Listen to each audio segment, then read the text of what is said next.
Come join us each week as we dive into topics about the joys and the struggles of motherhood. By no means are we experts. We're practically flying by the seat of our pants, or should I say, mom jeans. On this podcast, you will find a judgment-free zone where we discuss not only the best parts of being a mom, but the not-so-glamorous parts too. You can expect unfiltered, real mom talk, humor, grace, and a sense of sisterhood. What makes our podcast unique is that we understand there's no one-size-fits-all approach when it comes to being a mother. We're not going to pretend that we know everything too, because we definitely don't. We just want a place to share our stories with you. Thank you so much for tuning in to Mom Jeans, trying to fit into motherhood. Okay, well, on that note, let's just kick it off and get started. Welcome back to Mom Jeans, the podcast. This week we have myself, Leah, Danielle, Michelle, Lisa, and Michelle. Sorry. I think we got you twice. Well, I heard Danielle say it at the same time I did. So anyways, go ahead. So we are actually going to kick off this week with announcing our giveaway winner. We just completed our first Instagram giveaway, giving away an Amazon Echo Dot and $50 Amazon gift card. So Michelle, if you will load up that wheel, let's see who we got. Do you know how many entries we had? Ooh.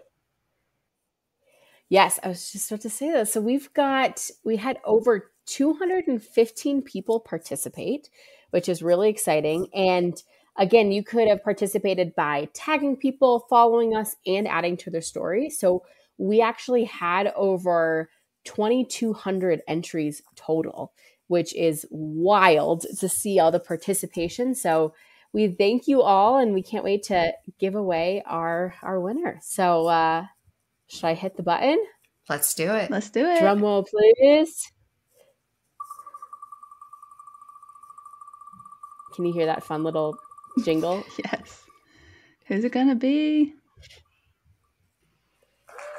Oh, let me unzoom out a little bit. Just Mrs. Melanie. Congratulations. I will be reaching out and get your address, and we'll make sure to get you your prize very soon here. So congratulations to just Mrs. Melanie. Woohoo! Woo. Well, that is awesome. Thank you so much to everybody who participated. That was a lot of fun for us and getting to know some of y'all through the giveaway as well. So thank you again. And kind of similarly on that note, this week we did seek some listener feedback through our Instagram, and we got some engagement and some really awesome questions and feedback from y'all. One of those things being a discussion of mommy burnout. We had the topic of homeschooling come up and some secondary infertility. So all of those things we feel warrant a fair amount of attention. And so we are going to be really thoughtful in responding to those questions and discussing them on future episodes. So I think we will jump into mommy burnout as early as next week. So we hope you come back and listen to that. And then the rest of the topics we will address in the future. And we appreciate your feedback so much. We do hope that you continue to engage with us on our social media channels or via email at hello@momjeansthepodcast.com. And we just look forward to getting to know each and every one of you. So let's jump on in, see what's going on in everybody's lives this week. Danielle, how are things going? They're going. Yeah, no, they're going all right. Let's see. This week had a lot of play dates. Weston had a lot of play dates, which is awesome. So I know I've been talking about like making friends, and now I'm getting invited to, go have coffee and play dates. And so I went over to someone's house, and Weston got to run around on a trampoline, and he loved it. And so that was a lot of fun. I found out he doesn't really like other kids in his face because he cries. It's so sad. He was, I sent y'all a picture of him in the ball pit, and he was like looking like Danny Zuko, was that his name? From Greece. No, Greece, right? Yeah, from Okay. Greece. Yeah. All right. Oh, yeah. Greece lightning. Yes. And a little girl, one of my friends' daughter came up and was like, "Hey, what's up?" And as soon as she got too close, he like his lip came out and then he was crying. So he is my shy little boy. He gets honest from me, just kind of being shy. So that's a lot of fun. I've been pretty busy this week. And then, yeah, if you want me to be real vulnerable, so kind of talking about what do we call it? The infertility. Secondary infertility. Yeah. I don't know if that's what I'm experiencing, but you know that I had a hard time conceiving with Weston. It took 2 years and then some help. And then, so I don't know why I thought it would be any different this go around. I just thought that it'd just be easier, I don't want to cry. I just thought it would be easier. And how long has it been? How long have you been trying?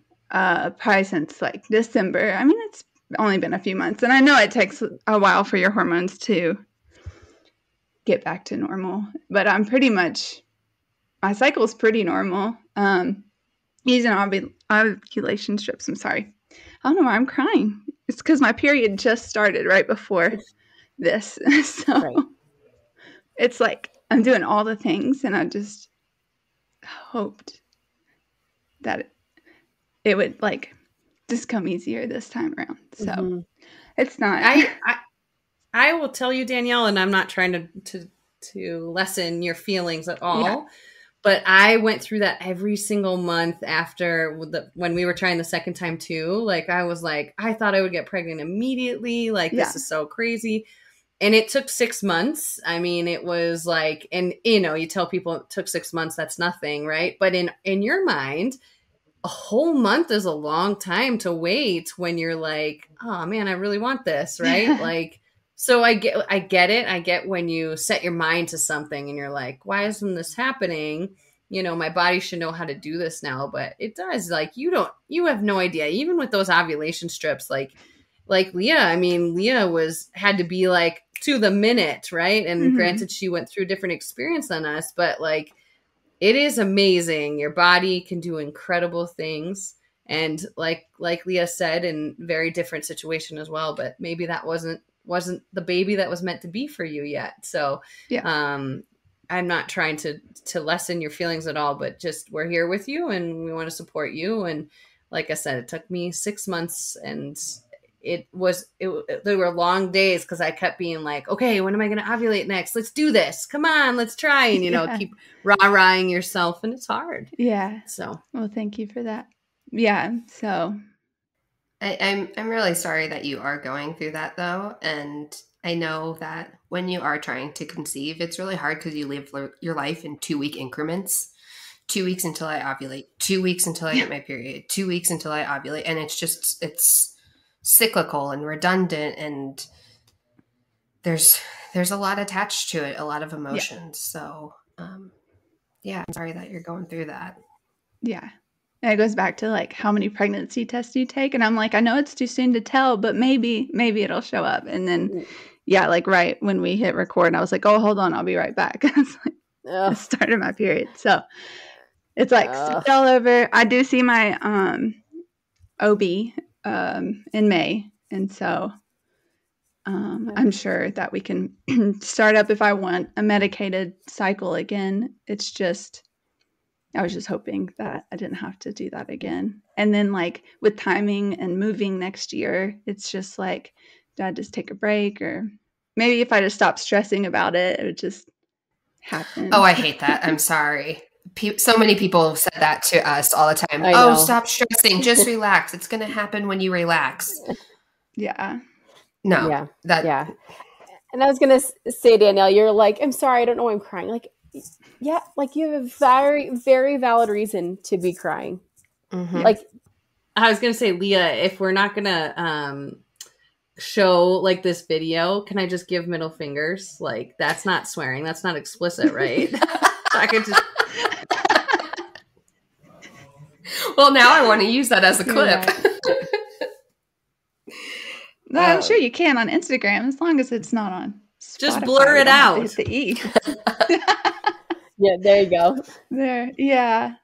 Well, thank y'all for letting me share. Like, I feel frustrated, but I'm also so thankful that my son is sleeping in another room, and I'm so blessed, to have him. But I want him to have a sibling, but I'm sure it'll happen when it's supposed to. So that's kind of where I'm going through at the moment. So, well, thanks for sharing that with us. And, we're here to cheerlead you along the way. And if there is a day that, you're having a hard time or something, that's what we're here for. So don't keep it to yourself. Mm-hmm. It's okay. Thank you. It's an emotional role. It takes an emotional and physical toll on your body. If I can direct you to episode 2 of the Mom Jeans podcast, we go through quite a bit of this emotional journey. And then episode 3, no, it's just joking. But that's what I think it's cool. We how we recorded it in the different segments of like it. There's no need to listen to our stuff in order necessarily, or if it's 2 years from now, the stuff from those episodes will still be relevant. And so I think that's what's really cool is sometimes you just need a refresher on these journeys that we go through and these small micro intensities. Yeah, for sure. Absolutely. Yeah. Lisa, how was your week? We're battling some sleep schedules right now, but we had a really good potty training weekend this last weekend. So it was like, oh my gosh, it might happen for us. We're super excited. So we're kind of holding our breath, like, oh, let's not go backwards, and try not to emphasize it too much, but also like get her excited to go on the potty. So the toilet training is what the teacher called it today, not potty. So that was good. We had a parent teacher conference today for Hannah, which is funny for a 2-year-old, but it was good. And, I hate to make it seem like I'm really targeting my mom, but I came like a big aha moment happened when we were down there about the whole boy thing and my mourning over not having a boy. And she made a comment that I sat afterwards and sat there for a few minutes. And I was like, this is why I wanted a boy so badly. My mom made a comment about how she was always so jealous of my relationship with my dad and how she felt like my brother was always so much closer to her and always understood her a lot more. And she had such a clean relationship with him and he was always accepting of her and all of this stuff. And I was like, that kind of hit home of oh, okay. So and I know a lot of people who have that relationship, girls with their dads and boys with their moms. And I think that was my big fear is my mom had a lot of jealousy towards my relationship with my dad. And I don't want to have that resentment. I don't want to have that feeling of the girls like their dad better than me. And I've put so much time and effort into all of this and for them to prefer him. And so it kind of it was nice. It was kind of gave me a release of okay, this is why I was feeling that way.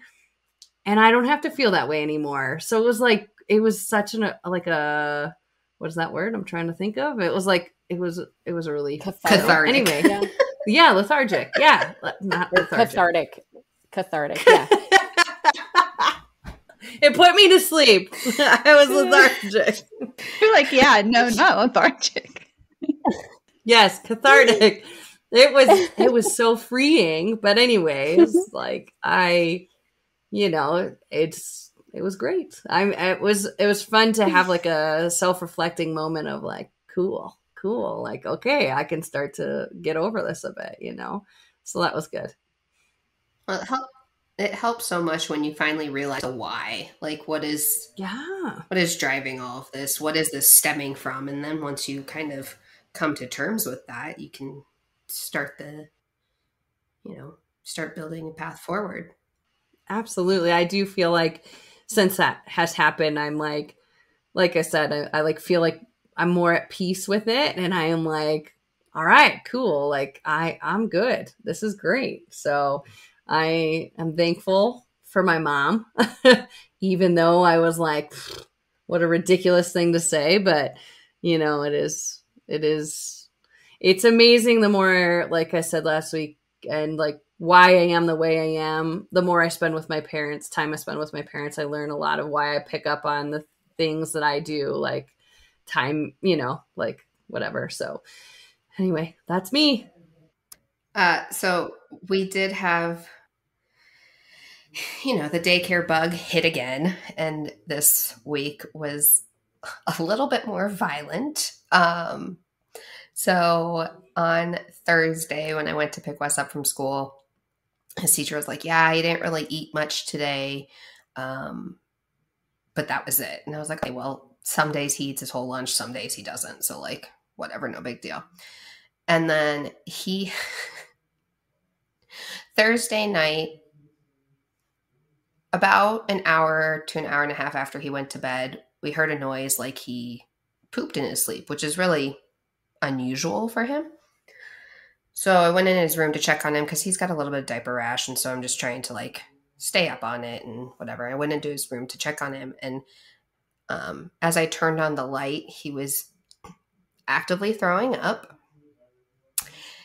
And the disclaimer to my reaction is that we've been very lucky and Weston has never thrown up in his entire life. So when he was throwing up, I looked at Steve and I was like, oh my God, we got to go to the emergency room. And Steven's like, buddy, calm down. And I was like, no, like this is not okay. We have to go. He ended up only throwing up twice. So like it wasn't big of a deal. And thank goodness like Steven was home because otherwise I can guarantee you I would have been at the emergency room. So I may have slightly overreacted. I totally did not think that's where that was going to go, Leah. I thought you were going to say you started gagging. Well, no, but then that would have been me. Not even 12 hours later, I was throwing up as well. And I had a very, very violent 12-hour period. So he passed the stomach bug on to me pretty quickly. He recovered more quickly and easier than I did. I had a very violent 12 hours. And then the next morning, Michelle started to have her stomach. And then they passed it to me. Oh my gosh. And now Leah and I were like exactly 24 hours apart on our stomach bugs. And I was like, talk to me about your timeline. What were your symptoms? And it was like identical. It was really wild. Like started at 10, ended at 5. The last hour was especially bad. And then we were fine. Like it was so bizarre. I've never had an illness like that before. Like where it just was so violent for such a short period of time and then gone. Like that was really weird to me. Yeah. So Stephen described it really well today. He said we're just playing hopscotch with the daycare illnesses. And I saw a couple of the moms at drop off this morning and they're like, oh man, it's been a rough couple of weeks. And I'm like, yeah, one day we will all be healthy again. Yep. One day, I hope. One day. So. Yeah. Oh my gosh. Yeah. I was going to say my low this week was sickness, and then Sierra's teething.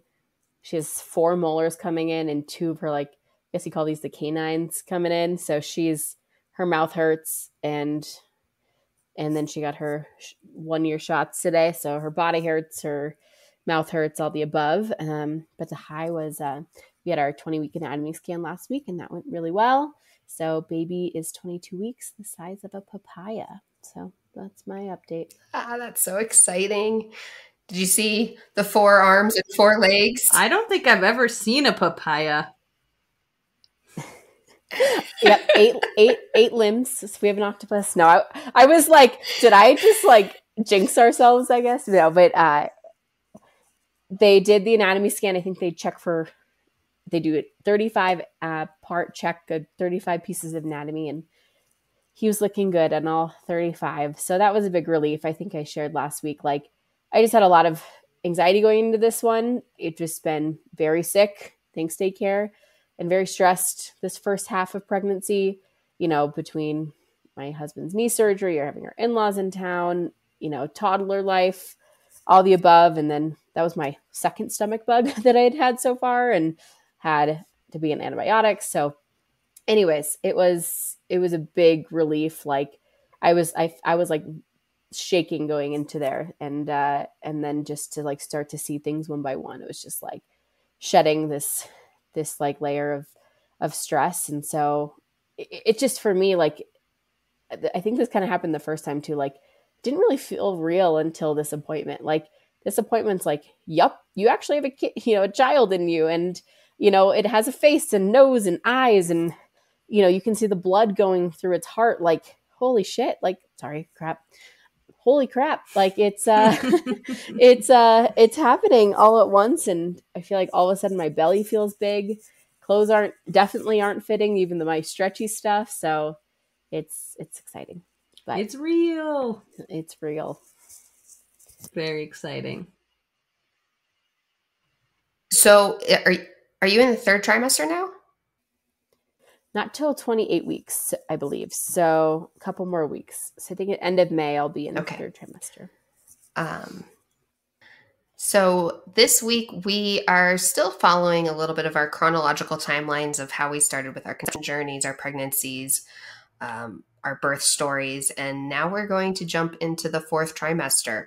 I don't know about you. I actually didn't know that this was a term until I was pregnant, and probably further along in my pregnancy, that the fourth trimester was a very real thing. During the fourth trimester, your body is going through the biggest hormonal change that you will potentially ever experience in your entire life. From all of the hormones that you have from pregnancy to transitioning to the hormones to if you decide to breastfeed or not, sleep deprivation. At least in my experience with your firstborn, figuring out what the heck you do with a newborn, and all of the glamorous things. So that's going to be our topic of conversation today. We should define the fourth trimester too. Like, what is the fourth trimester? Because like you said, you hadn't heard about it before, Leah. So I just quickly Googled it, and I just want to really quickly mention the fourth trimester is the 12 weeks following the birth of your baby. Not everyone has heard of it, but every parent and their newborn baby will experience it. It is a time of great physical and emotional change as your baby adjusts to being outside the womb and you adjust to your new life as a parent. That's great. It also triggers, there's also a theory behind the fourth trimester too, is the concept, I think, came from a book. We probably just cut this part, but the concept is essentially came from the theory. I think it's the Happiest Baby book, just around how a lot of animals are born with the ability to be functioning. Like if you think of like, I don't know why this is the animal that comes to mind, like a giraffe, like they come out and they are ready to walk, right? And they're able to, they know to go to their mom's, nipple and feed. And same thing with a cow. The theory behind it is also around that if our bodies let us, maybe the baby would stay in there for 3 more months. So they could actually have the ability to do some of those things. But because of how our bodies are, I've heard because we're so sedentary now, the babies come up at 9 months on average.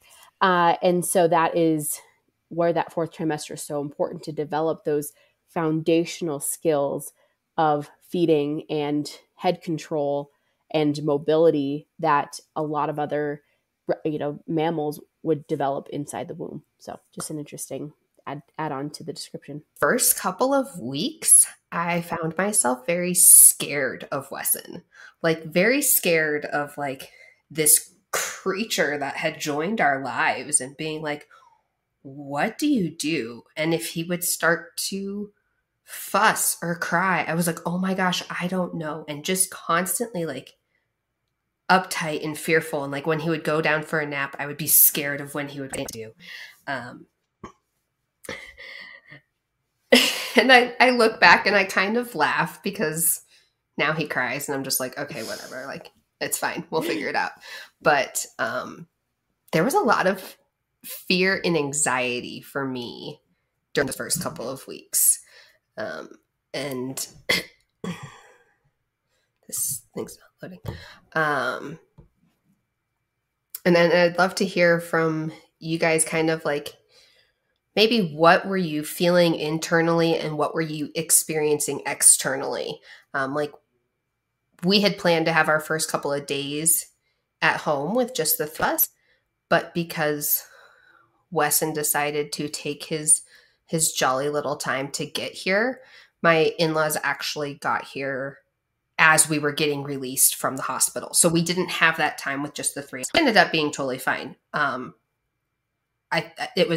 mom was amazing. She cooked every single meal for us. And I think that was so incredibly helpful in the beginning stages. And, you know, they were just there to support and hang out and cook and clean. And that was great. But kind of pivoting from what our initial plan was to have the first couple of days as just a family to my in-laws pulling into the hospital as we are walking out.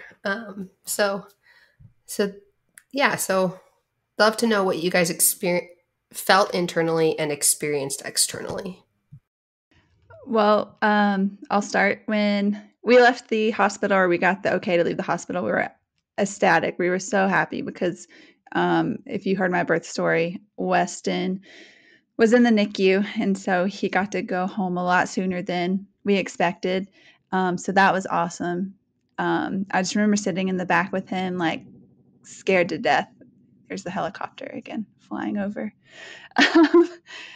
But I just remember being scared to death, like drive really slow. And, you know, I'm like, is he breathing? And that's the same thing, just the anxiety of like not knowing and like what's normal and what's not. I came home to a house full of people and 2 crazy dogs that haven't seen us in like 4 or 5 days. And so my parents were here, my sister, and my mother-in-law, father-in-law, and Ryan's grandma. So full house. And so it was like exciting to bring him home, but also it was just a lot going on. So I was already overstimulated and I was like, all right, I'm going upstairs. And I took Weston with me. I was like, I have to feed him and then I'll bring him down. Because no one has got to hold him at this point yet, except Ryan and myself. And so, because in the NICU, they didn't let anyone, I guess, hold them except us. So so it was exciting, overwhelming, overstimulating, but like super exciting. So that was my experience coming home. So you said nobody had held him at that point. Who was the first other person to hold him, and when was that after you got home? Well, besides Ryan, he did get to hold him after. We were the ones that got to hold him in the hospital the day after. But I want to say, wow, I don't even know. I think Ryan took him down and handed him to somebody. And I don't know if it was his dad or my mom. It might have been my mom. But it was, that's all a blur. That's the other thing. The first probably week was such a blur. So for me to recall a whole like specifics would be very hard to do. Danielle, did you have any requests of your family members before they did hold Weston, or before they came in your house, or anything specific required? Like, no kissing the baby. That was a tough one for my mom. Don't kiss the baby.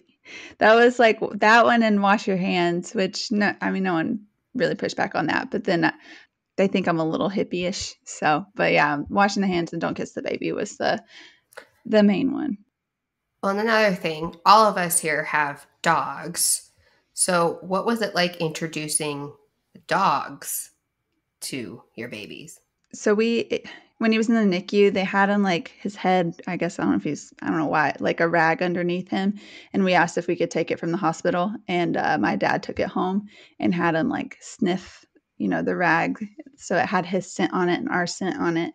And so we brought him in and, try to keep him calm. And he was still in his carrier. And they were just like sniffing him and like wagging their tails. Zoe, my big dog, was super jealous, like just sad, and would go like cuddle up on somebody. But my little Yorkie, who can be so annoying sometimes, he followed Weston everywhere. He would was the protector of Weston. He would like put his back when I was upstairs. He would sit on my foot, so he was like looking out the door, and anyone came near, he was on alert. So I thought that was pretty cool. Ryan said he went up in his book just a little bit because he was like, I just feel like very protective over me and Weston. So that was cool. So you had a completely full house when you came home from the hospital. Lisa, did you have anybody at your house when you came home? No. So we intentionally said we wanted a few days at home by ourselves. We don't have family that lives in town, but my parents live 2 hours away. So we asked them if we could come home for a few days. Not asked them. We told them, you're not coming. I was very adamant on not having anybody. It was COVID, so we couldn't have visitors anyways. So it didn't matter for Hannah.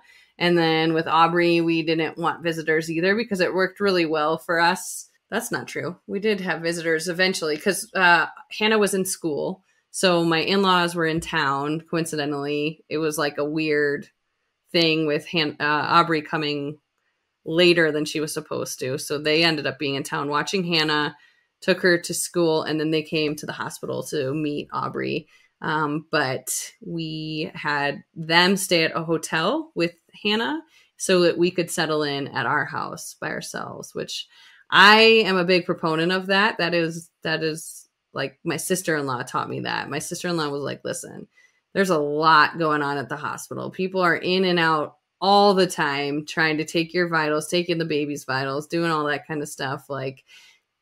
And maybe you are comfortable with people seeing you like that, and that's totally fine. But she wasn't, and didn't want people all around like that. And the babies can be seen when they get home. And that I was very glad that we did it that way because it kind of gave us a chance to settle in for both girls for us. So that's what worked for us. Yeah, I think it's good advice. Like our approach was similar, a little bit different. My parents live 3 hours away, so because we had the opportunity for them to come to the hospital, like there was some part of me that like wanted them to be there with us, especially not knowing how the birth would go. So our ask was like, you guys can come for the birth. As soon as I go to labor, you have, maybe 24 hours to get here and help us out. And, especially for my mom, I was like, I'd love help just like getting settled back at home, but then we want our space. So kind of the agreement was couple days with us and then give us some time.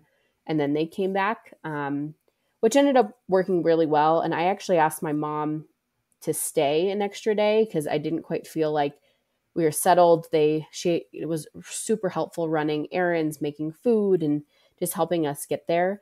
But to the point I just wanted to echo, like the first few days back home, like, and I'd love to maybe even go there next on like, what was it like parenting with your newborn in those first couple of days right after the hospital? I know like that I thought about so much before I had it. But before we get into that, I think, just for my own physical body and everybody else's, like, I had to have like a pad station in every bathroom, and I had a full-size trash bag there with all my tools to like help, keep things clean and dry and things like that. It was a very vulnerable, really raw state. And then furthermore, like trying to breastfeed, like, it's Danielle, like trying to run upstairs. It's just breastfeeding can be so isolating when you're by yourself. And at that point, like I couldn't move. I didn't want to move. So I was like, I had to have like a frank talk with my dad of like, Dad, I'm going to breastfeed right on this couch. I think it's a very natural thing. If you're comfortable staying in the room, great. If you don't, great. Like, let's just acknowledge what this is. And let's do what's best for Sierra at the time. So that was just kind of my experience, and again, having quick chunk for help and then break. And then we were slowly welcome visitors again. Say with the breastfeeding thing. Yeah. I don't know. I wish I was like that. But I had a house full of people, and then Ryan would be like, "Oh, I'm going to go check on everybody and see what they're doing." And I would just cry because I was by myself, and he would come back and hang out, and he's like, "You're doing great." It's just like when, I don't know. Very isolating, like you said. So, yeah. And I always joke, like, it's way more awkward to breastfeed in front of like an uncle, someone you like kind of, versus like a random stranger. Like I do that all day almost, or, after the first couple of days, you kind of learn how to cover up. But like those first 2 days, you're just trying to work on latching. You're supposed to just work on contact. You want to make sure it's all working. Like it's just it's a high pressure, high stake thing that's happening every hour at that point. It's so frequent. That'll definitely be a episode in itself for us. We all breastfed for a long time. So yeah, definitely we'll hit on that going forward, because I have so much to say that if I start saying it now, we'll be here until 3 a.m. So I'm going to step out of that one. And we'll also have someone on who didn't breastfeed and their experience with feeding that early on too, because that's its own stress, right? Like you're still going through the same process of making sure your baby has its nutrients. What was the most helpful thing that you received during that immediate postpartum first week you come home from the hospital? Food. People making food. Yep, I second that. Having pre-made meals from my friends for Hannah was a game changer. For me, it was definitely food. We had a friend who cooked a bunch of frozen food meals for us and dropped those off, and we just had to put them in the oven to reheat them.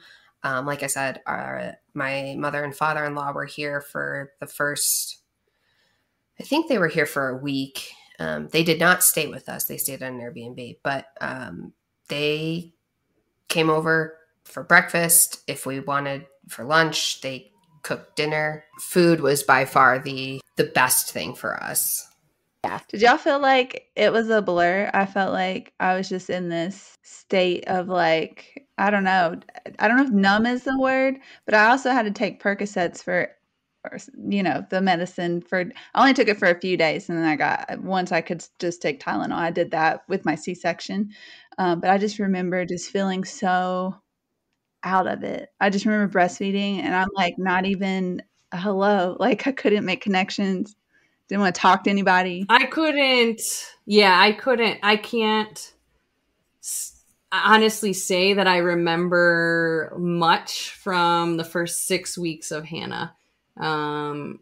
I was in so much pain for so long, and then going back into the hospital because of preeclampsia. And like, I do remember like Hannah crying and us being like, we had no idea what was wrong. And Brandon would be able to calm her down. But we learned later on, like, as you do, right? Like the longer you're with the baby, the more you start trying different things that like most of the time it was because she was cold.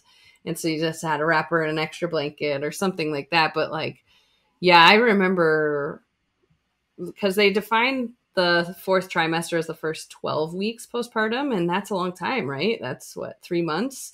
So I was miserable and I was really struggling big time. I mean, we'll hopefully have somebody on who can help us explain postpartum depression and postpartum anxiety and postpartum rage, that kind of stuff. But Danielle, I remember so little from the first 6 weeks with Hannah. It's incredible. It's sad, really. Aubrey was not the same though. That second time around for me was, I think because I was in that mindset of like, man, I don't remember much from Hannah. Like I'm going to try really hard to remember this stuff for Aubrey and try to, totally with a different set of eyes. And I don't know how I got so lucky, but my bounce back from Aubrey was incredible. Like I was like up and moving like normal 2 weeks after birth. birthing her, it felt like. It was, I don't know if that's true, but that's what it felt like. Compared to Hannah, it felt like it took a lot longer to recover from. So, yeah. Yeah, I think I've mentioned that to you before, Lisa, is that like I am so bummed that I don't really remember the beginning all that much. Like I remember how I physically felt so much anxiety, like the anxiety had manifested in my body. But what happened those first couple of weeks, I have no idea. Like I really look back and am like, okay, so we got up and fed and then laid on the playmat and then took a nap. Is that what we did for like 4 weeks, 5 weeks? I mean, really, went to the pediatrician and here and there too in the middle of that. Felt like you were there a lot in the beginning. Because Weston wasn't gaining any weight. So we were doing weight checks and then, we would have the lactation consultant come over frequently. And man, it's just, I guess what I want people to get out of that is if somebody is nearing birth right now and nearing having their first child, like specifically, like setting a realistic expectation that it's totally normal to not remember all of that and for it to just like be a complete blur. Really, my memories start to mostly develop when he was like 7 weeks. And I have a very pivotal moment in my mind when things turned around for us. Man, it's weird to me to look back and think that there's such a huge gap in my memory of like so many weeks. There's no other time in my life that I don't remember that many weeks, but it is interesting. We're just in survival mode. Like totally. Yeah. Like you're trying to survive and then also keeping the baby alive, number one job. And that's all that matters. And everything else, I think, is just a blur. Yeah. Yeah. I think I've said this before, but I always go back to like, that's the most primal period of our lives and our baby's life. Like it's as much natural instinct as coming together in those like core weeks for both of us to survive. Like it's survival, like you said, survival mode at its core. Yeah. I'd like to hear from you guys as well. But I think that as I thought about more and more like the fourth trimester and what I would do differently, I did not wash my hair for 5 weeks. I think I maybe took like 4 showers in the first month, if we're being generous, and ate some oatmeal, but rarely didn't like eat a lot of food. And I look back and I think about it, and maybe it's a matter of perspective, because now I'm like, okay, well, Wesson is running around. Like I have to be paying attention to him at all times. And you have to be paying attention to your newborn. That's not what I'm trying to say. But like, I wish someone would have told me like, put Wesson in the bouncer and take a shower. He's not going anywhere. He can't move. Like, or put him on the mat and eat your breakfast and drink your coffee. And like, nobody said those things to me. And so I didn't do anything unless Weston was napping. And so then it's this like, sleep when the baby sleeps. Okay, well, I'll do dishes when the baby does dishes. Like it's that balance. And I think that would be like my one piece of advice for someone. I showered like the first few times I showered, I put her in the bassinet, but I showered with the curtain open because I like she might jump out of this thing. Like she's not going to jump out of that thing. Nothing's going to happen to her. But like the bathroom's soaking wet because I'm so scared to close the curtain. But I definitely like, you can do a lot in those first, 4, 6, 8 weeks even with them. I mean, they don't do much. Like my cousin keeps texting me, her baby's now like a month and a half old. And she's like, what do you do with this kid? I'm like, you don't. You let him sleep. And she's like, is she sleeping too much? I'm like, no. I asked the doctor that with Hannah, though. I was like, is she supposed to sleep this much? And she's like, yeah, she sure is. So I was like, okay, good. Like, There's nothing wrong with her. That is where you use the word lethargic. So she seemed very lethargic. Yeah. But yeah, that's so true, Leah. Like people would say all the time, like, sleep when they sleep. And I couldn't sleep because I was so worried. You know, I don't know who infiltrated my brain before Hannah was born, but I was terrified of SIDS. I was terrified that Hannah was going to die all the time. And I found out later that's postpartum anxiety. I didn't know that's how that works. And until Aubrey, actually, I didn't know that's what that was. But yeah, like it's crazy those first few weeks. Like, I actually will tell you, I am proud of myself for like some of the things that I did better and was more chill about than I had expected. But other parts, I definitely was a lot worse than I had expected. So that I will give a shout out to Nanit, the camera, and the breathing strip was a huge reliever for me, because put that breathing strip on and like if she stopped breathing, you'd know it. That alarm is scary. I know Leah's heard it. We actually stopped using the breathing band because the alarm went off twice as false alarms. And I will tell you, like, the fear and adrenaline that ran through my bones. The first time that it happened, I was actually on the phone with my dad, and I just started screaming. I was like, I gotta go. Weston's not breathing. I gotta go.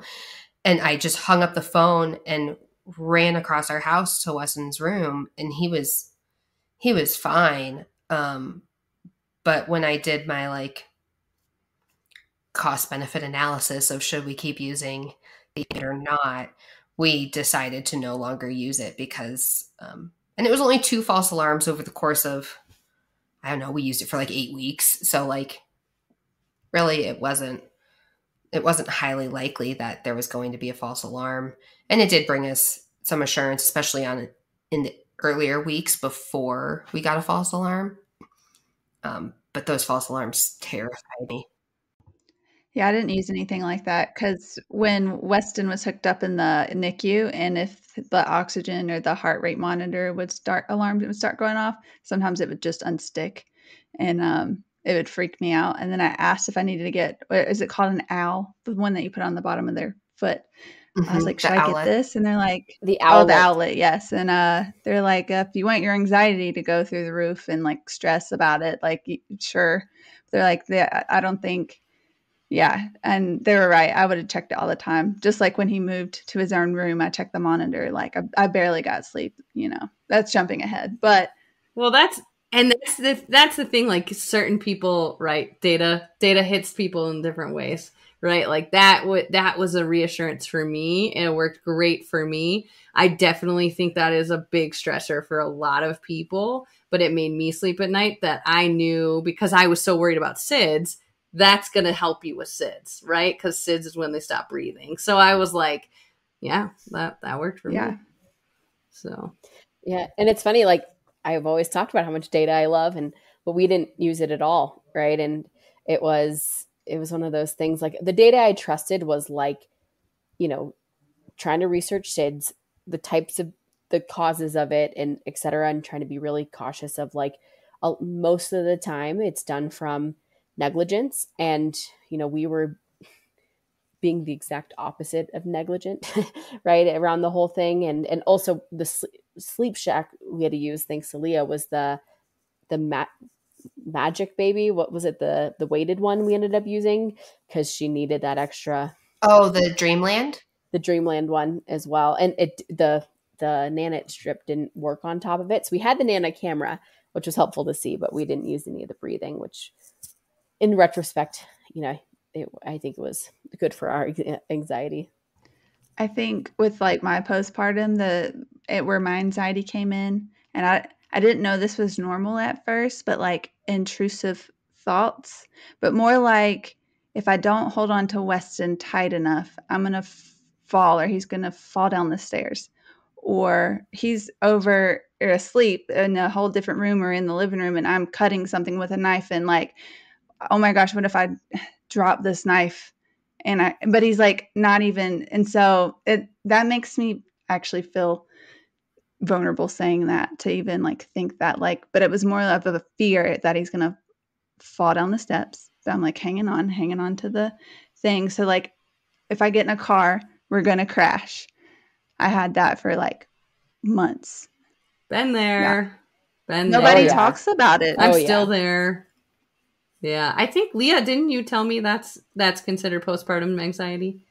Oh yeah, for sure. Like, so Danielle, when born, we lived on the second story of a condo building. So at any time we had to leave, I had to take his car seat down the stairs and up the stairs. And oh my gosh, I was so afraid of falling down the stairs. I was so afraid of like dropping him and things of that sorts. But yeah, those types of intrusive thoughts, and I don't know, like the best way to phrase it, but like creative thoughts, I guess, like, because your mind just starts to play tricks on you, right? Like you're going through this massive hormonal change, and your mind is your brain is you're chemically rebalancing, and so there are those things that just you probably wouldn't think about on a normal.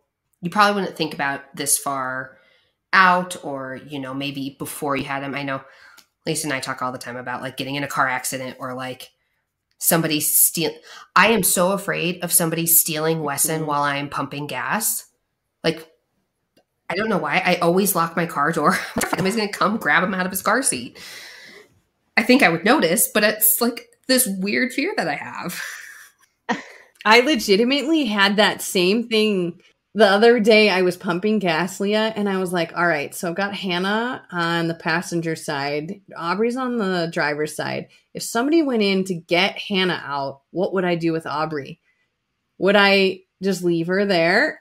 Or would I lock the doors? Would I just start running after Hannah? Like, what? Like, this is outrageous. Like, is it the era we grew up in of like watching all the stupid stuff that we watch, or what? Because like that's crazy, right? Like, but I do think that is, Danielle, so normal. Like I go through that every day. Like my first 6 months, I think I am stunned I didn't get a speeding ticket, because every day getting off of work, I would drive as fast as I could to go get Hannah, because I was convinced there was going to be a shooter in her daycare.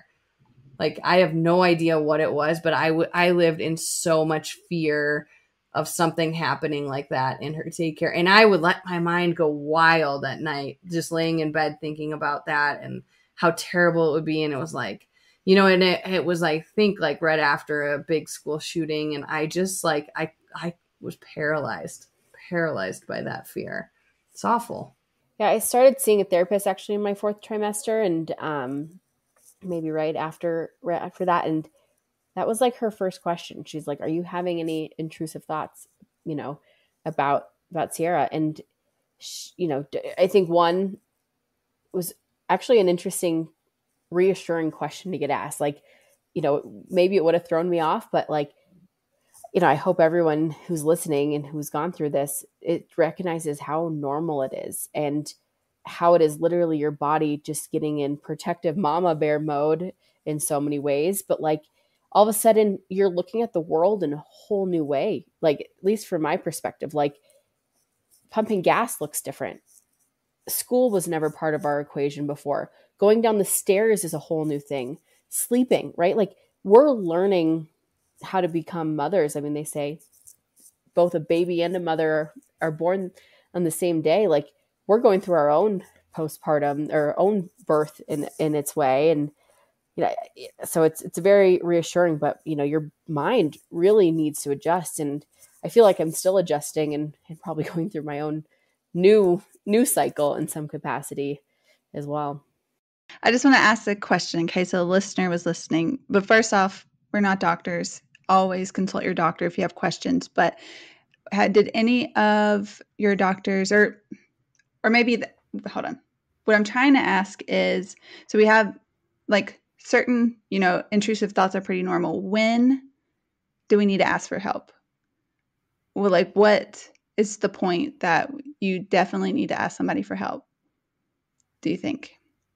Or what would your doctor say? So I don't know. And what I found to be very interesting in my experience was when you went to the pediatrician, they give you a postpartum depression evaluation. And so you fill out this postpartum depression evaluation. Well, I didn't have any depression. I didn't. Was I mentally stable? No, I had severe anxiety and I didn't know it at the time. I wasn't aware of it.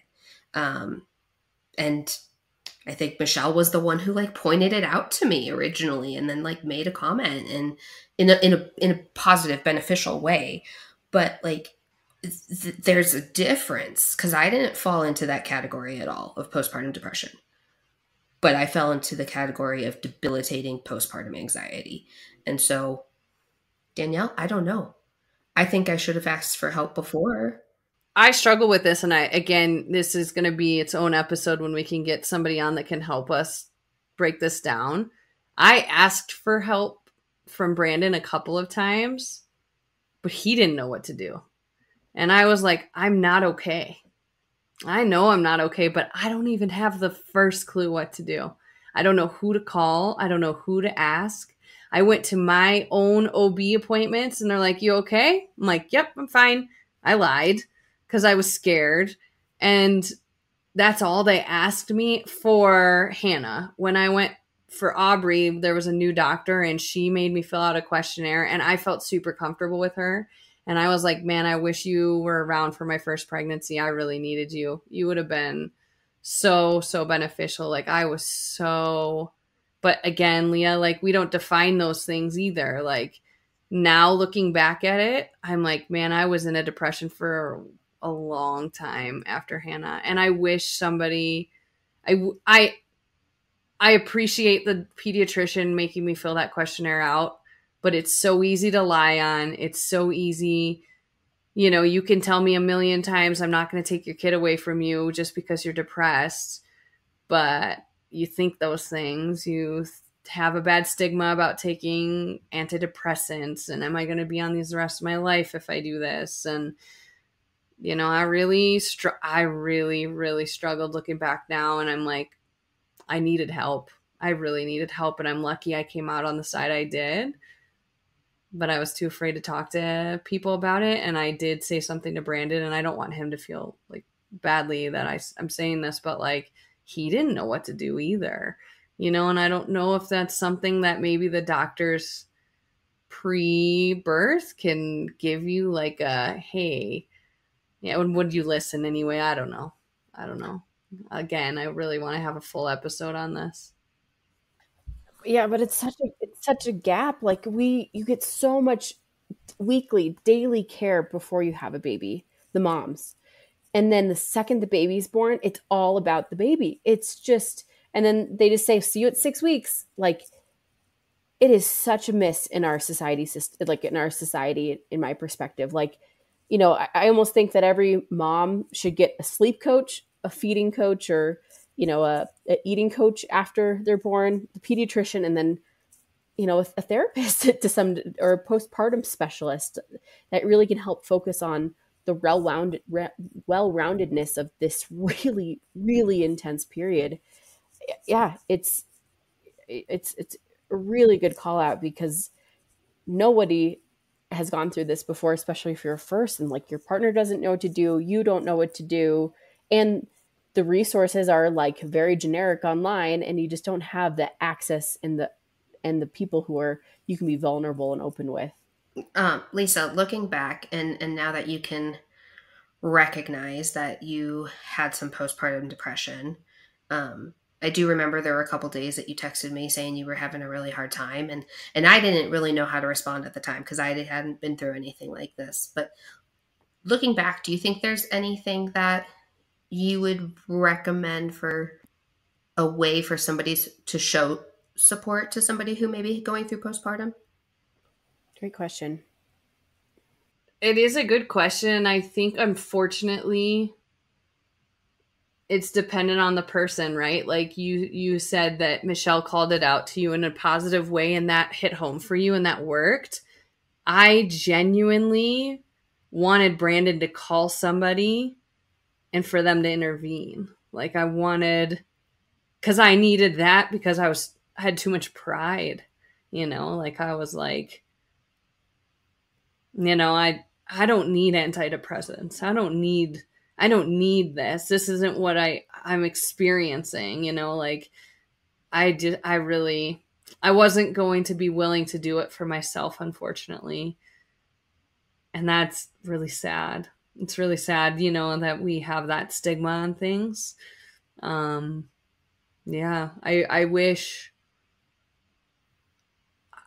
we were better about that, right? I think, yeah, gosh, I wish I could put into words how I'm feeling right now, because I feel like I needed somebody to call me, or like my therapist to like reach out and be like, hey, just wondering if you need a session, or like, hey, I think your husband reached out and this is what we think you need, but he, again, like, even, I mean, I don't know. Yeah. It's tough. It's tough. Does I feel like in America, we're all like, we can do it ourselves. Like you said, very prideful, like we don't need help. And then there's other countries, when they have babies, they literally have a village. They have like their moms and their like in-laws and just their neighbors. I think we've talked about this before, but basically helping you raise your child and then also giving you the breaks that you need. And where we're at, it's not like that. We don't have family nearby. So, and then it makes that, yeah. And it's hard to ask for help because for some reason I feel like there's such a stigma, not so much anymore, but for sure, like back in the day, like stigma against like getting help, talking to a therapist, but I feel like even if you think that you have your whole life together, I think therapy is like great for everybody. But I'm glad that you finally did get the help. What was it that I guess that made you say, okay, like I need to talk to somebody? I think the hard part is like I was seeing my therapist throughout this whole thing, and I would feel good walking away from my appointments with her, but then it would like reset a couple of days later, right? Like I would see her once a month, and then, it's like in between that month, it was like hell, right? And I literally think like, I kept thinking, man, I'm going to be like this the rest of my life. Like I'm going to feel this way the rest of my life. This is, why do people have kids? This is terrifying, like, and we could definitely talk about, and one of my girlfriends, I'm so lucky that she was in my life to say this to me, is like, she didn't feel connection with her baby right away. She's like, it probably took me 2-3 weeks. And like, I'll say, I knew I loved Hannah, but I was very like in a blur. I was in a daze and I was like, why am I hurting so badly? Am I going to feel like this the rest of my life? Like, am I mentally and physically going to feel like this the rest of my life? This is terrifying to me. But I wasn't like, oh yeah, I could be experiencing postpartum depression. I was just like, this is just how it is now. Like not knowing what the signs were, right? And what I should have been looking out for. And I don't think I would say maybe I look at pictures of when Hannah turned 1, and even then I'm like, yeah, I still wasn't right then. I still wasn't right yet. Like I was better, but I wasn't right yet. And I do think it took like her being almost 18 months before I was like, all right, I'm good. And holy cow, I probably had a problem. And I didn't realize it wasn't me, right? Like it was the hormones. It was the chemical imbalances. It was like, it's not you, right? Like it's not me and that I'm going to be like this forever. It's something bigger going on that could be temporary. And some people, I think it lasts for a lot longer than the temporary. But if I could have just told myself, hey, let's go on, antidepressants for a little while and let's see what happens. But, I come from a family where my mom had severe depression, and she's been on depression medications my entire life. And the thought of having to go through what she goes through terrified me. So I think I wish we could unpack this and somebody could therapize me. I think that's a word because I heard it in sex education. So I use it all the time and I don't think it's a real word, but I wish somebody could tell me, and help me through all of this. And as much as therapy is great, getting the right therapist is even greater. So keep trying. If you don't find that right therapist that first go around, would love to find a new one. But yeah. Well, Lisa, I guess a question too, like, you keep referencing Hannah's birth, but you're still only five-ish months out from Aubrey's birth. Like, how do you think you're doing now? Like, you're in the thick of it. You just got out of the 4th trimester. Yeah, I did. I talked to Leah a lot in the beginning of Aubrey's because I was having horrible anxiety, like panics, like she's not okay. She's got all these issues. Something's wrong with her because it was a totally different baby than Hannah. I knew how to handle a baby Hannah if we got that exact same baby. Well, that's not going to happen, right? No two babies are the same, but I would have anxiety all the time about worrying about her. And then I actually Googled this because I was like, I wonder if I'm the only one who's ever felt this on the planet, which is usually not the case, right? So, but every time that Aubrey would latch, I would get this horrible anxiety. And it was like, I would like start breathing really heavy. And I'm like, what's happening? Like, I don't know why this is happening. Apparently there is like a hormonal release, like right in the beginning of a latch, that sometimes gives people anxiety. And it would give me anxiety so badly. And I'd be like literally like huffing and breathing so heavy while she's on me. And I'm like, oh, this is wild. And it gave me strength in numbers, right? Like hearing that other people have felt this way. I was like, okay, good. Okay. This is, it's going to go away. It's going to get better, but I feel really good right now. Like, I am exhausted because my kids aren't sleeping, and they're not sleeping like on alternating schedules. So like, Hannah gets up at 1, Aubrey gets up at 2, Hannah gets up at 3, Aubrey gets up at 4. So it's like, you just like, but I feel good. And I'm like the happiest in life I think I've ever been, because I'm like, this is my family. This is amazing. I'm living for somebody other than myself. And it's such a great, great feeling. But as we'll talk about in mom burnout, there's mom burnout too. And like Michelle said, taking care of yourself and taking some time for yourself, whatever that means for you, is super important. But yeah, it's night and day different. Like Hannah was a depression. Now I can say that. I wouldn't have said that then. I wouldn't have said that, until, like I said, Hannah was 1.5 years old, which is really sad. It's really a long time to go through that and feel so alone in that. And then Aubrey's, I felt like, yeah, there's anxiety there, but it's not crippling like Hannah's was crippling. So yeah, I'm good. Well, I'm sorry you had to go through that, but I'm glad you're doing better. Yeah. And I did want to say it took me a couple weeks too. I felt like I knew that I loved Weston, but we had a hard time starting our breastfeeding journey, and I didn't get to hold him for like almost 24 hours or however long it was. But so I think that it took me a minute. I'm like, now what? And yeah, so I felt that. And I was just thinking it was probably 11 months before I felt normal, maybe 6 months when I finally got out of my brain fog. I felt like I was in a brain fog for like 6 months, and then 11 months. I'm like, now, like right now, I feel the most normal, like that, not normal is like my normal, like myself again. So, and that's 13 months postpartum. So, yeah. I remember the day before I was supposed to go back to work for Hannah. It was the day before I was supposed to go back to work for Hannah, and I still wasn't sure if I should have gone back to work. And I was like, I shouldn't do this. I'm abandoning my child. She's 4 months old. She's only 4 months old. I shouldn't be doing this. And Brandon was like, let's go to work for a week. and let's just see how it goes. And then we'll reevaluate. We'll quit. You'll quit. It's fine. It's fine. Like, just go. It was the best thing that happened to me. I needed work more than anything. Like, because my anxiety and my depression was so deep, I needed to get out of my house. Like, that first 4 months I talk about all the time was probably the hardest 4 months of my life.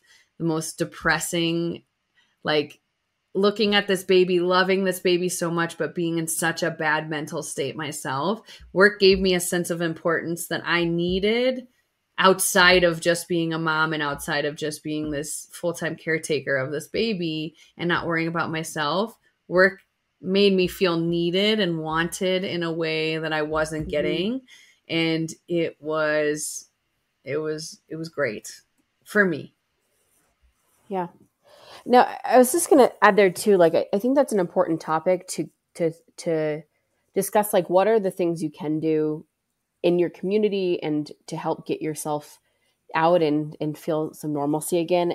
Some of the things that, like, and I'd be curious to everyone else, but like, I really encourage everyone to look at their local birth collective, if you may.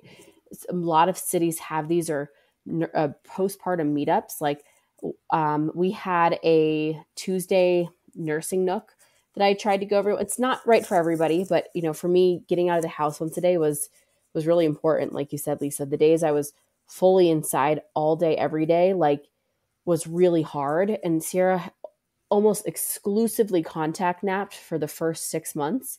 And so I always talk about baby on time versus baby off time. Like, I had it all day. So even though I got better at the carrier, like, she was attached to me always. And that was adorable at first, and then very physically and mentally draining to have that. So, like, for me, I needed to find other outlets, and I found, like, going to Target. I think, Lisa, you told me this. You're like, I just went to Costco or Sam's Club once, and that was such a big outlet.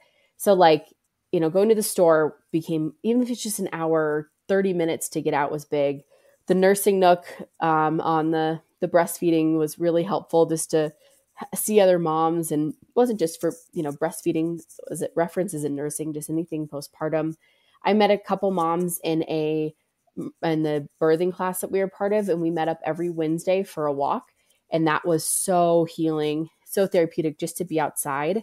But also depends on the season of the year too. I think we got lucky going into summer, like, versus this time I'm prepared because we're having the baby going into winter. And, like, those months I would be walking around the park, it's going to be cold and potentially snowy. And then, there's other meetup groups as well. So just recommend, if that's something and you need that and you don't have a direct community, really recommend searching that in yours. And there's a lot of resources out there that are free and, can help provide outlets if you need it. So there is one, like, call out that I want to make that I think is super interesting, because we're all talking about kind of our phases postpartum. I was a little uneasy with the idea of no longer breastfeeding, because I had read that some women don't start to experience postpartum depression until they quit breastfeeding. And so I think it's very interesting, because postpartum rears its head in so many different ways and at so many different stages of life. Lisa, you said it was probably like 18 months before you really started feeling like yourself. Danielle, you said rather recently. For me, I think I started to feel better a little bit earlier on, but then the idea of stopping breastfeeding and then going through another hormonal shift and potentially facing a different wave of postpartum this far out from birth. I think it's really interesting to bring in everybody's perspective and everybody's experience, because it is so different for each person. But during that time, there's so many things that we may or may not be utilizing. Were there any tools, products, things that you heavily relied on that you absolutely loved during the 4th trimester that just helped you get through your activities of daily life, or helped you get through feeding or sleeping, anything of that sort? Anything specifically that you guys remember that you would say, you have to have this? I buy everyone who's having a baby a shusher. That's like one of my things. It's this like orange blob and you just turn it on and it makes a shushing noise. That became critical for us to put Sierra to sleep. Do you want to tell the story of when we were in the camper and Brandon thought you were doing that for 30 minutes straight? And he was like, how does she do that? How does she have the lung capacity to do that?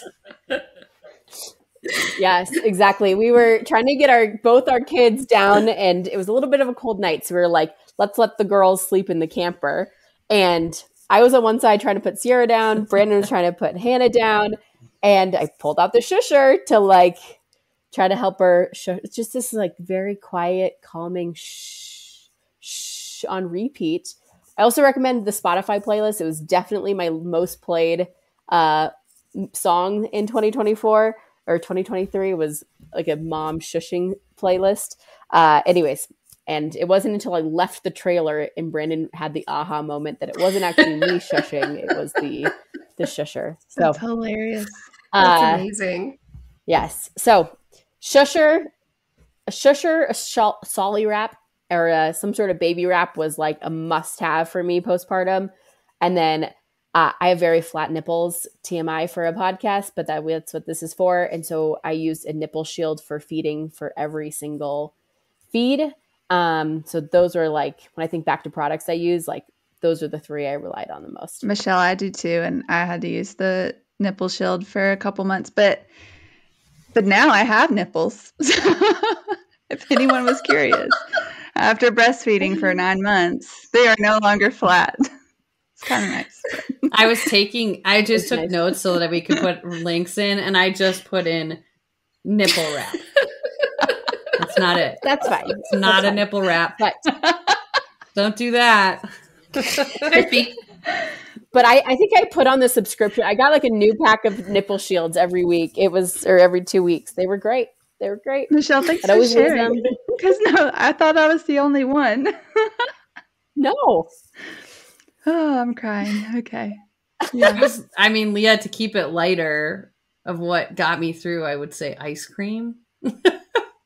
I had a lot of ice cream and cream cheese. Cheese and ice cream. Dairy. Just all of the dairy. You guys got me through. Oh. This group chat. That's nice. What about you, Leah? Did you have any products that you liked? I know it's controversial, but I did really like the Dreamland baby weighted sleep sacks. Like Wesson started having the best night's sleeps. Why is that controversial? Because it's weighted. Because it's weighted, yeah. The AAP doesn't recommend them medically, and the reason that, from my research, that they don't recommend them is that because it can put weight on underdeveloped lungs. And I knew that Weston was fully healthy, and his lungs were fully developed. I wasn't super worried about it. It was a Shark Tank product. I buy every single thing that's on Shark Tank. But the first night he slept in it, he slept 11 hours and 45 minutes. And it really helped him transition from the swaddle into arms out. And he transitioned to arms out pretty early because he started clawing his way out of the swaddle pretty early on. I think it was like, maybe 4 weeks that he was like ready to be done with the swaddle. And so I did. Get me out of this. Yeah.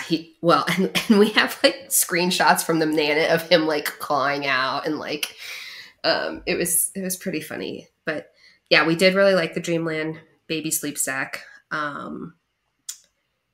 We got a Mamaroo, which was awesome for about 2 weeks. Used it excessively for about 2 weeks, and then Wesson was over it. But actually, the thing that he used the longest and liked the most was the baby Bajor. So that was one that loved that. He was super happy, super content with that. But for the immediate weeks postpartum, I did get Silverettes for breastfeeding. Those were amazing. They prevent your nipples from getting cracked. What are those? little silver cups that go on your nipples that prevent them from getting cracked during breastfeeding. And they work perfectly. Yes, So 100%. definitely recommend those if you're going to pursue breastfeeding. Gosh, man, I wish one of you guys had a baby first. I'm learning so much from you guys. It's crazy how much I didn't know existed because you guys are good at researching and Googling. That's another question. How much did you Google in their fourth trimester? Every day. The worst is the midnight Googling and midnight shopping when you're breastfeeding in the middle of the night or feeding in the middle of the night. It's a dark place. Oh, yeah. Amazon showed up every single day. I couldn't tell you to this day what I bought. I have no idea. But man, those 2 a.m. Amazon scrolls, those got my bank account. That would be fun to look at your purchase history during that time and be like, oh my gosh, remember that? What was something that you bought that you didn't need, or you'd look back and say, okay, that wasn't beneficial, or I shouldn't have spent that much money on that? We were given the tip after our baby shower to not use a baby bath. So we would just put a towel down on our bath and put her on the towel, and we returned the baby bath so that I got Amazon credit to buy something for myself. That has worked out great for us, for both girls. But that's one product I know I felt we didn't need, that we didn't have anyway. I'm trying to think. I'll try and think about that. That's a good question. Yeah, I didn't use the bath either because I used, is it the Angel? You know what I'm talking about? The one that's got the holes in it, and it's like, that's what we had. What is that called? Because we use that every day. I don't know. Yeah, it's the one they Angel lay baby on. Angel bath. Yeah, that one. And we got the swing on our registry. We didn't use it very often. He didn't like to be in it for too long, so it was just big and took up a lot of space. It's in the closet over here now, just broken down. But yeah, we didn't use that very often either. I feel there's a lot of stuff we didn't use. Michelle, I know that you guys also use this, but the Otteroo. Oh, yes. What is that? It made the Otteroo is that like inflatable thing that goes around their neck and lets them float. Oh, yes. It looks like a child torture device. Yeah, to be completely honest. I saw that. I was like, oh my gosh. It was like popping up in my Instagram every day. Watt, football player, used it on his kid and got crushed on that. People were furious he was using that thing because it's so dangerous. It's like, yeah, it's dangerous if you leave your kid unattended thinking that thing's going to save its life. Well, and that's just it. So we used it with Wesson because it came highly recommended to me from my boss at the time. And we would put him in the bathtub and I would get in the bathtub with him. So like I was right there holding him. It held him up and he kicked and flipped, like he kicked around and had a great time. He absolutely loved it for a short-lived period of time, for like a couple weeks. And we had fun with it. But yes, exactly. Safety disclaimer, do not leave your child unattended in water. Do not expect anything else to save a newborn's life. So yeah, we were always there. Like I was in the bathtub with him, like holding him and stuff, but it was a short-lived, fun little product. Yeah.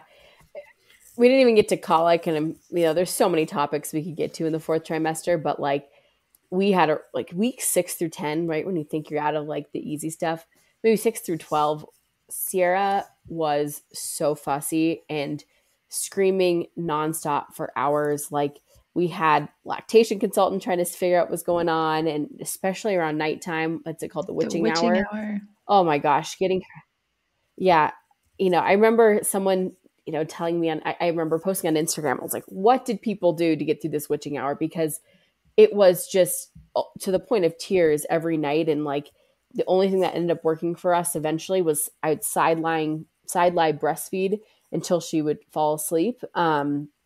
And that became like a big tool for us, but we just could not get her to calm down. And someone was like, one day nighttime is going to be your favorite part of the day.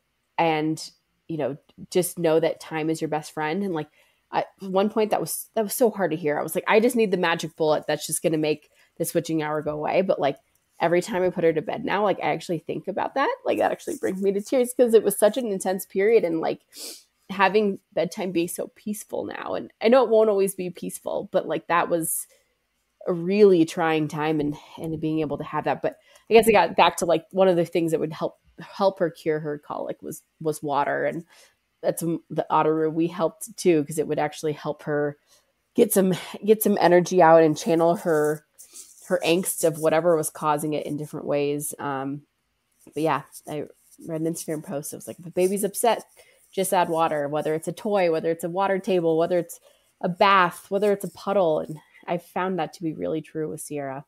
Man, the witching hour was tough. I was just going to say, you guys taught me about the witching hour and Aubrey had it. And now looking back, we know her witching hour. It's probably not a witching hour if you know what it is, but she was overtired. We just didn't put her down early enough and she would lose her mind. And like we've talked about before, she screams like a banshee. She is the loudest thing on the planet when she's upset. And it's just heartbreaking because you're like, just let yourself go to sleep. You'll be so much better. But Leah, I know you went through witching hour, right? Yeah. And I wish I could tell you how many weeks it was. But like I said, like the beginning was such a blur. It had to have been somewhere around 3 weeks, where from 5 p.m. to 11 p.m. every single night, Weston was screaming at the top of his lungs, inconsolable, like just unbelievable. Nothing would help. Like we could get him to calm down for, I don't know, maybe like 10 to 15 minute increments if we went outside, but then he would get all wound up again and we'd come back inside and try it. We ended up doing what we called Billions, Boobs, and Baby in Bed, because we would get in bed, we would turn on the show Billions.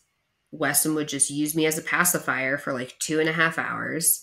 And that was the only thing that could like, and sometimes playing Twinkle, Twinkle, Little Star. Like if I never hear that song again, I'm good. But be too soon. Be too soon. Exactly. We eventually learned that he was hungry and he wasn't getting enough food. So once we figured that out, it did decrease. He still had like afternoons were still really difficult for him until he was about 4 months old. Then he got a lot better. And now we're back in this stage of like 4 to 5 p.m. is unpleasant. And then 5 p.m., dinner time, bath time, bedtime is all good. But we've started to revisit that like 4 to 5 o'clock in the afternoon. Not the best. But yeah, the witching hour is tough. And it was funny because I was talking to a friend and I was like, okay, her kids had the witching hour really bad. I was like, when does this end? And she's like, I think I remember it like getting more tolerable between like 12 weeks and 16 weeks. And then we came over to her house one night and her son, who was 2, was losing his mind. And she's like, yeah, you know how I said that the witching hour ends? She's like, it comes back. I was like, oh, okay, cool. Mm-hmm. So, I think it's just, especially now that as the kids grow, they change, they're feeling new things, they're learning new things. But when you're dealing with the witching hour and postpartum and trying to have some level of self-care and feed yourself and feed the baby and start to go back to work, like Michelle, like that phase that you had with Sierra, I mean, you were probably slowly starting to assimilate back to work at that point, right? And that's additional added stress, and it's so much. Totally. Yeah, Weston also went through the witching hour, I think, in cluster feed, and I just remember being so tired. Rewatched all the episodes of The Office, so that was kind of what we did for that. And then you said you did Twinkle Twinkle Little Star. I wanted to tell you Weston's song, even now, Claire de Luna. Claire de Lune is his favorite. I played it in the womb all the time, that and some classical music, because I was just being fancy. I don't know. Just playing some classical music. But he hears that song and he would just stop. And he still does it. So that was his song. I created a playlist for Wesson, like when he was born, and would play it for him like every day. And it is kind of cool because now some of the songs from it, like he reacts a little bit. Like the one song that I played every single day when I was pregnant for him, if he hears it now, he's still like, he will calm down. It's not a calm song. It's like totally hype. But yeah, it is interesting how they pick up on that. Yeah. Well, we've covered a lot. And yet not all of it. I know. I feel like, but I mean, we're having a really good, discussion about kind of like what I remember, or what we all remembered, like what stuck out to us the most. I felt like during that postpartum, but again, a blur. A blur of a very complicated time in life. Maybe we end with a question of the week, just a pivot of what's one of your favorite memories from your fourth trimester? Like a moment that stands out. I think the first smile that you get from them is like, oh my gosh, that was melting. That melted my heart, that she like could eat, both of them could recognize my face and I could bring a smile to their face. You know, that really warmed my heart. That's what I was going to say too. I just remember him being in his swaddle and smiling at me, and Ryan was like, "Why are you crying?" And I'm like, "Because he just smiled at me," and it just melted my heart. Like you said, it's just makes it all worth it, the way that our babies look at us, you know? Yeah, Wesson's first giggle was like the most precious thing. And that was when he was 7 weeks old. And once he decided, once he figured out that he could giggle, like he just didn't stop. And I remember my dad coming to visit shortly after that.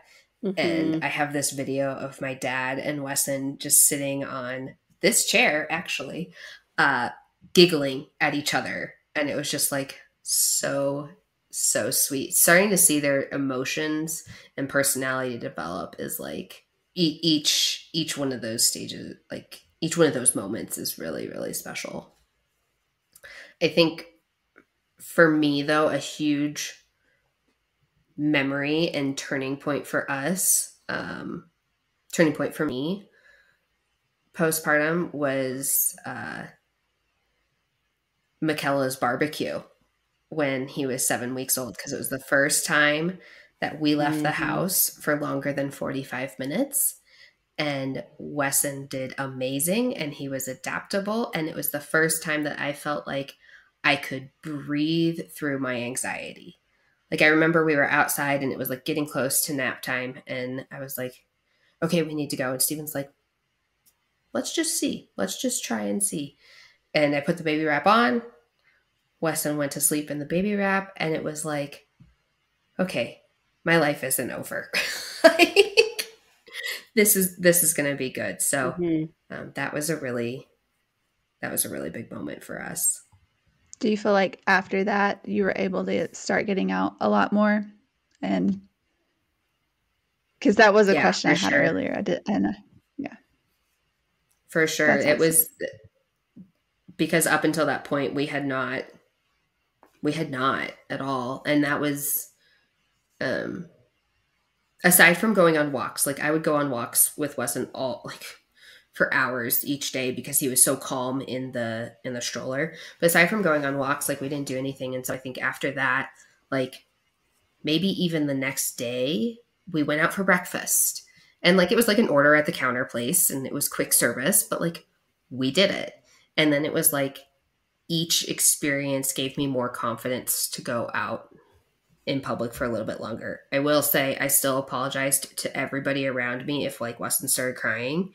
Like I remember I was at breakfast one morning with my high school best friend, and Weston started crying, and then I started crying, and I was looking at everybody. I was like, I'm so sorry. And like everybody was so nice. People with always, like, in my general experience of being a mom, people have been a lot kinder than I expected them to be when Weston has been fussy or something along those sorts. So. I was going to say, like, smiles and giggles were great. I don't know. When I asked the question, what came to mind was this moment. It had to have been in the first week. It was, I just remember, like, because they're just kind of constantly sleeping and on you, and bedtime is kind of a concept at the time. It's not really a plan. And I don't know why Lady Gaga was performing on the TV, but she performed the song Hold My Hand. And I just had, like, I think in the first week of postpartum, you should at least have one good cathartic, to bring the word back, cry every day, because it feels so good. And listening to the song Hold My Hand by Lady Gaga, I recommend reading the lyrics when you're ready for a good cry, but feeling like, you know, like all about protecting your loved ones, and hold my hand and I'm going to be there for you. And so having my baby in my hands, listening to Lady Gaga sing that song was like such an intense, powerful, but positive moment in my fourth trimester. I'm going to have to listen to that song. I don't know that I've ever heard it before. Me neither. Be warned. It's so good. It's so good. Sierra definitely knows that Gaga, and she points to the, like, Google Home if we're like to play Gaga. So she now is into like Poker Face and like you know, Bad Romance are more of her vibe now. But like, you know, I'm gonna say it started with Hold My Hand by by Lady Gaga. That's so good. Yeah, that's really funny. It is amazing to see just the connection between the babies and music. Like, I think it's really cool, because I think it seems to me that it is innate that the babies, like, they just all seem to have this attachment to music. And where do we lose that in life, and why? Because I think music is so, at least for me, it's very, very therapeutic. And like, I can tie so much to every decade of my life. Like, I hear a song and I have an instant flashback. I know exactly where I was when that song was like my favorite song. And so I think I've really enjoyed seeing music through Weston's eyes. And if you're ready for it to start crying on the lyrics, it's in the chat. But I don't know, is that a moment to pause for the day? Is that a baby rap for our fourth trimester? Is that a baby rap? A Solly rap? I think it's a good one, Danielle. I'll be here all night. That was great. Mom jokes. Yeah. Oh. Yeah, they're just as bad as dad jokes. Maybe we need that to be part of a segment. Yeah, we throw a mom joke into every episode. Yes. Mom jeans and mom jokes. I love that. Love it. Great. All right. That's a wrap. And that wraps up another episode of Mom Jeans, trying to fit into motherhood. Thank you again so much for listening to us. And if you enjoyed this podcast, please consider giving us 5 stars so other mothers out there like you can find us and listen. If you would like, you could follow us on any of our socials at Mom Jeans the podcast. If you have questions, would like to send us your birth story, or give us suggestions or things that you would like to hear, please email us at hello@momjeansthepodcast.com. See you next week.